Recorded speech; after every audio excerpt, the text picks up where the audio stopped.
Government के ख़जाने से अपनी रकम हासिल करना और इंडिया से कश्मीर हासिल करने के मुतरादिफ है। बिस्मिल्लाहिर्रहमानिर्रहीम, अस्सलाम वालेकुम दोस्तों, मैं Usman Ali, welcome to my channel. और आज की वीडियो के अंदर हम बात करेंगे कि अगर आपने अदालती ऑर्डर के ऊपर कोई भी रकम अपनी जो है वो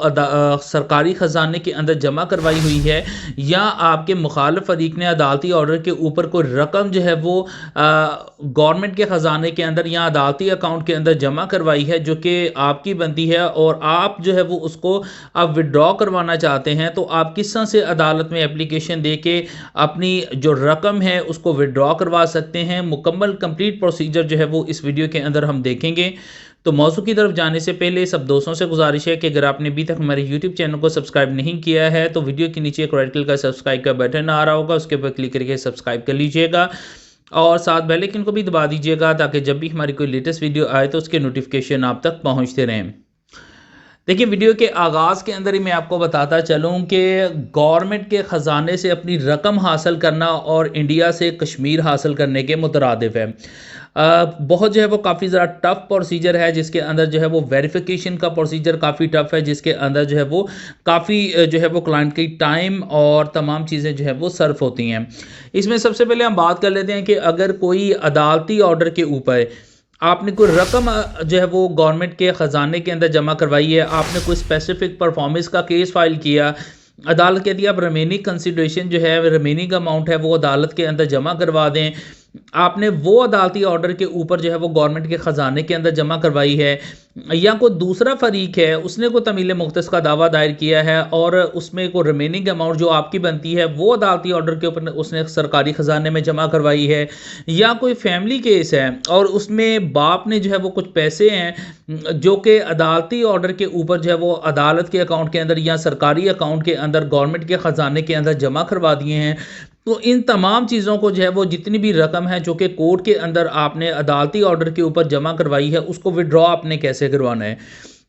सबसे पहले हम बात कर लेते हैं कि अगर तो कोई केस है, कोई आपने तमील मुख्तस का दावा दायर किया है और दावा दायर करने के बाद जो है वो उसमें अदालती ऑर्डर के ऊपर कोई रकम जो है वो अदालत के अंदर जमा करवाई है और वो फाइनली तौर के ऊपर डिसाइड हो चुका है, उसमें आपका कोई तमील मुख्तस का दावा था, आपने रिमेनिंग कंसिडरेशन कोर्ट के अंदर जमा करवाई थी, वो खारिज हो गया है, अब आपकी रकम जो है वो अदालत के अंदर मौजूद है, सरकारी ख़जाने में मौजूद है, उसको भी ड्रॉ करवाना चाहते हैं, या किसी दूसरी फरीक ने जो है वो कोई रकम अदालती ऑर्डर के ऊपर जमा करवाई है जो कि आपकी बनती है और आप उसको विड्रॉ करवाना चाहते हैं, या फैमिली केस के अंदर जो है वो आपने जो है वो अदालती ऑर्डर के ऊपर कोई बच्चों का खर्चा है या कोई समाज हेज के पैसे हैं या व्हाट्सएप कोई भी रकम है जो कि अदालती अकाउंट के अंदर जमा है, सरकारी ख़जाने के अंदर जमा है, अब आप उसको विड्रॉ करवाना चाहते तो क्या प्रोसीजर होगा। इसमें सिंपली तौर के ऊपर एक तो ये है कि अगर तो कोई केस जो है वो डिसाइड हो चुका है या आप केस विड्रॉ कर चुके हैं और उसमें रकम आपकी मौजूद है, तो उसमें उसकी आप वेरीफाइड कॉपीज़ हासिल करेंगे। वेरीफाइड कॉपीज़ हासिल करने के बाद जो है वो आप एक एप्लीकेशन जो है वो रिफ़ंड के हवाले से जो है वो अमाउंट की रिफ़ंड के हवाले से आप अदालत के अंदर मूव करेंगे और साथ वो वेरीफाइड कॉपीज़ भी अटैच करेंगे। इसके अलावा अगर फैमिली कोर्ट के अंदर कोई केस अभी आपका चल रहा है, कोई बच्चों का खर्चा है, वो अदालत के अंदर पैसे जमा हो गए हैं जो कि ख़जाने के अंदर जमा करवा दिए गए हैं, तो उसमें आपको किसी भी किस्म की कोई जो है वो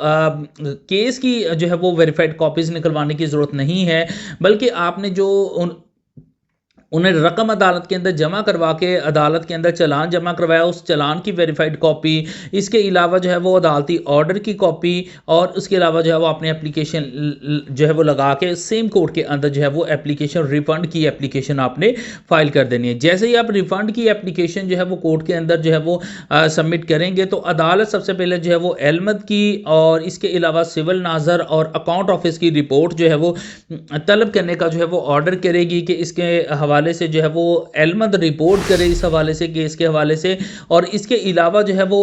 सिविल नाज़र और अकाउंट ऑफिस को रोबकार जारी करें कि वो इसके ऊपर रिपोर्ट जारी करें कि आया सिविल नाज़र के पास इस चीज़ की वेरिफिकेशन और अकाउंट ऑफिस भी इस चीज़ के ऊपर वेरीफाई करे कि इनके पैसे जो है वो अदालत के ऑर्डर के साथ जो है वो जमा हैं बैंक के अंदर। इस हवाले से जो है वो सिविल नाज़र सॉरी जो एलमद है वो सिविल नाज़र और अकाउंट ऑफिस को जो है वो रोक कर जारी करेगा, जिसके ऊपर उनसे जो है वो रिपोर्ट तलब की जाएगी। अगर आप इसमें प्रोसीजर की तरफ जाते हैं रोबकार की तरफ, तो एक लेंथी प्रोसीजर है, उसमें टाइम लग जाता है, टाइम कंज्यूम होता है, जिसके अंदर उन्हें रोबकार जारी करनी है और उसके बाद सम टाइम जो है वो रिपोर्ट नहीं आती है, फिर रोबकार जाती है, तो इसमें काफ़ी टाइम जो है वो कंज्यूम होता है। इसके अलावा जो है वो जितने भी जो अदालती एहलकार हैं वो भी जो वकला साहबान को फैसिलिटेट कर देते हैं, जिसके अंदर जो है वो खुद रिपोर्ट जो है वो करवा ली जाती हैं। उसके बाद जब रिपोर्ट जो है वो अदालत के अंदर आ जाएगी, जिसके अंदर एलमद की रिपोर्ट होगी, इसके अलावा जो है वो सिविल नाज़र की रिपोर्ट भी आ जाएगी और इसके अलावा अकाउंट ऑफिस की भी रिपोर्ट आ जाएगी कि अदालती ऑर्डर के साथ जो है वो बैंक के अंदर जो है वो रकम जमा शुदा है। जब ये रिपोर्ट आ जाएगी तो अदालत जो है वो रिफ़ंड करने का ऑर्डर जो है वो जारी कर देगी, जिसके अंदर जो है वो अदालत तमाम चीज़ों को मेंशन करेगी कि इतनी जो है वो अमाउंट जो है वो जमा करवाई गई थी, रिपोर्ट्स जो हैं वो लफ हैं और इसके ऊपर रिफ़ंड का ऑर्डर जारी कर देगी। उसके बाद आपने जो एप्लीकेशन अदालत के अंदर मूव की थी रिफ़ंड की, आप उसकी वेरीफाइड कॉपीज़ हासिल करेंगे। इसके अलावा जो अदालती ऑर्डर हुआ है उसकी वेरीफाइड कॉपी हासिल करेंगे और इसके अलावा जो रिपोर्ट्स आई हैं, जिसके अंदर एलमद की है, सिविल नाज़र की है और अकाउंट ऑफिस की है, उसकी भी वेरीफाइड कॉपी आप हासिल कर लेंगे। इसमें आप जितना भी ऑर्डर शीट है उसकी मुकम्मल की जो है वो वेरीफाइड कॉपी हासिल कर लें। ये आपने वेरीफाइड कॉपीज़ हासिल करनी है। हासिल करने के बाद आपने जाना है सिविल नाज़र के पास। सिविल नाज़र के पास जाने के बाद वो आपसे जो है वो वेरीफाइड कॉपीज़ ले लेंगे। जिस बंदे के नाम के ऊपर जो है वो रकम जारी होगी उसकी वेरिफिकेशन करेंगे, करने के बाद उसकी अटेंडेंस लगवाएंगे और उसके बाद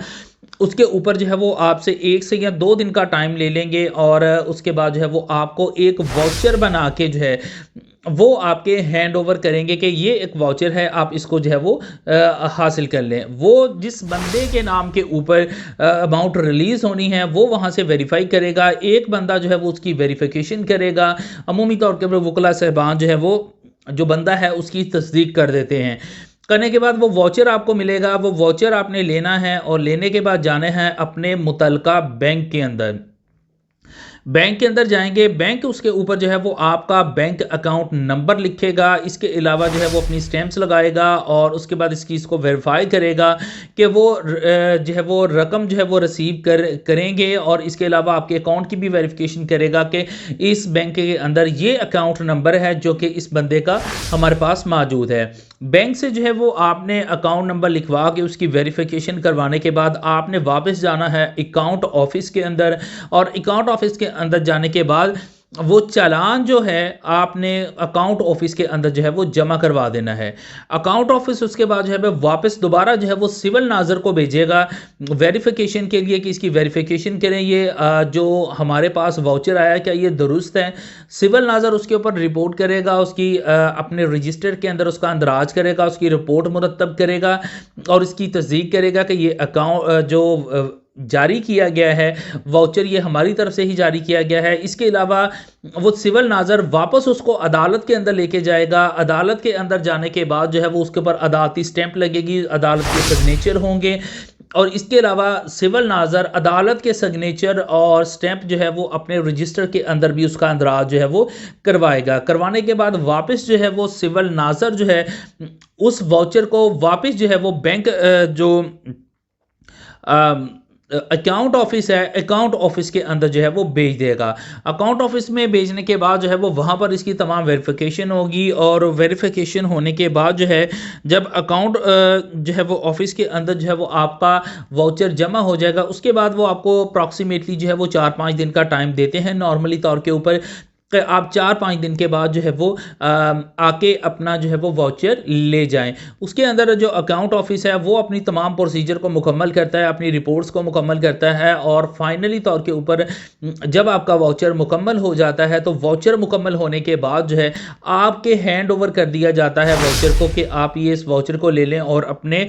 मुतलका बैंक के अंदर जाके जमा करवा दें। उसके बाद जो है वो आप 20 रुपए के रसीदी टिकट जो कि किसी भी पोस्ट ऑफिस से आपको मिल जाएंगे करेंगे वो 20 रुपए के रसीदी टिकट आपने लाजमी तौर के ऊपर जो है वो अपने वाउचर के ऊपर लगाने हैं, क्योंकि अगर वो नहीं लगाएंगे तो स्टेट बैंक जो है वो आपके वाउचर को वापस बैंक को भेज देता है कि इसके ऊपर रसीदात जो है वो नहीं लगी हुई है, आप इसके ऊपर रसीदी टिकट जो है वो साथ अटैच करके भेजें। अमूमी तौर के ऊपर अगर किसी ने ना लगाई हो तो बैंक वाले भी जो है वो इसके ऊपर एतराज़ कर देते हैं कि आप लगा दें, अदरवाइज़ हम भेज देंगे, लेकिन रिटर्न की चांसेस है कि अगर रिटर्न भी हो सकता है तो आप वापस जाएंगे और उसके बाद अपना वो वाउचर जो है वो आप बैंक के अंदर जमा करवाएंगे और बैंक जो है वो उसके बाद जो है वो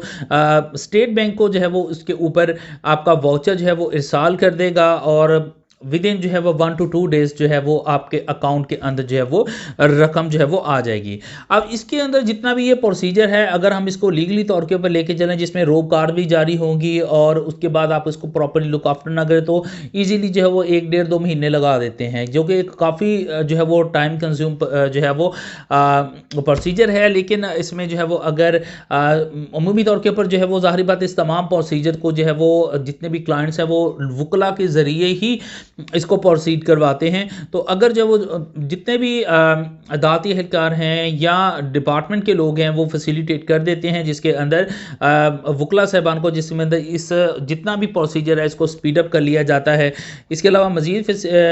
अगर आपने उसको स्पीड अप करना है तो ज़ाहिर बात है फ़ाइल को जो है वो आपको टायर लगाने की ज़रूरत होती है और उसमें फिर आपने इंजन भी आपने लिखवाना है। वो इंजन आपको भी पता है कि आपने 800 केवी का 800 सीसी लिखवाना है या 1800 सीसी, वो इंजन कैसे रखा जाता है, फाइल को